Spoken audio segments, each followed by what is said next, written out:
দর্শক, আমরা এই মুহূর্তে দাঁড়িয়ে আছি নীলক্ষেত সংলগ্ন যে ঢাকা বিশ্ববিদ্যালয়ের যে ফটকটি রয়েছে, যেখানে বলা যায় যে তরুণ যে গেটটি, সে গেটে সে প্রবেশদ্বারটির সম্মুখে।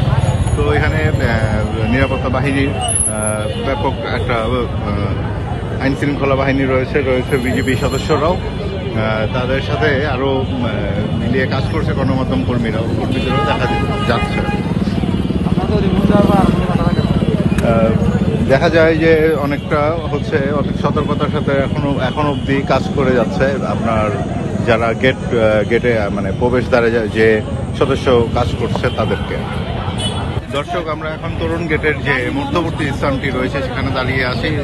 তো তরুণ গেটের এক পাশে বলা যায় উৎসুক জনতার ভিড়, বা সব দিকেই বলা যায় যে উৎসুক জনতার ভিড় রয়েছে। আর নিরাপত্তা বেষ্টনীটাও খুব কঠোরভাবে সাজানো হয়েছে, খুব সতর্কতার সাথেই আইন শৃঙ্খলা বাহিনীর সদস্যরা এই যে তাদের দায়িত্ব পালন করে যাচ্ছেন। কিন্তু একটা কথা জানিয়ে রাখি, এখানে ব্যাপক বলতে হচ্ছে মানে খুব দুই পাশেই খুব মানুষের চাপ রয়েছে। তারা আসলেই যে কারা এখন পর্যন্ত এই বিষয়টি অবগত করা হয়নি। একটি মিছিল আসছে, মিছিলটি সম্ভবত ঢাকা কলেজ কেন্দ্রিক যে মিছিলটি বের হয়ে এসেছে। দর্শক, আমরা এই মুহূর্তে অবস্থান করছি হচ্ছে পলাশীর যে গেটটি প্রবেশদ্বারটি রয়েছে ঢাকা বিশ্ববিদ্যালয়ের, সেই প্রবেশদ্বারের এখানে দেখা যাচ্ছে যে বিজিবির যে সদস্য মোতায়েন করা রয়েছে, আর হচ্ছে আইন শৃঙ্খলা বাহিনী, পাশাপাশি হচ্ছে আপনার শিক্ষার্থীরাও তাদের মানে প্রবেশদ্বার দিয়ে ঢোকার জন্য মানে অন্য শিক্ষার্থীদের জন্য কাজ করে যাচ্ছে।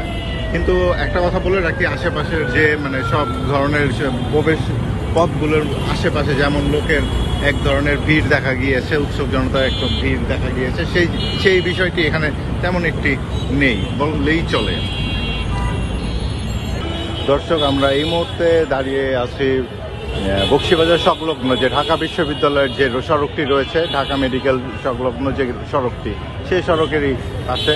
তো এখানে বেশিরভাগ দেখা যাচ্ছে যে বিভিন্ন বয়সের শ্রেণীর লোক এখানে বসে রয়েছে, হয়তো ভিপি নির্বাচন, যে ডাকসু ভিপি নির্বাচন, এই নির্বাচনের ফলের অপেক্ষায়। তো এখানে বেশিরভাগ হচ্ছে দেখা যাচ্ছে যে আপনার যে মাদ্রাসা শিক্ষার্থীদেরও দেখা গিয়েছে। তো দর্শক, আপনাদের জানিয়ে রাখি, এই সড়কের এক পাশেই রয়েছে হচ্ছে আলিয়া মাদ্রাসা। তো হয়তো মানে এমনটাও হতে পারে যে তারা হয়তো এখানের যে নির্বাচনের ফলটি নিয়ে একটি আশায় হয়তো এখানে বসে রয়েছে।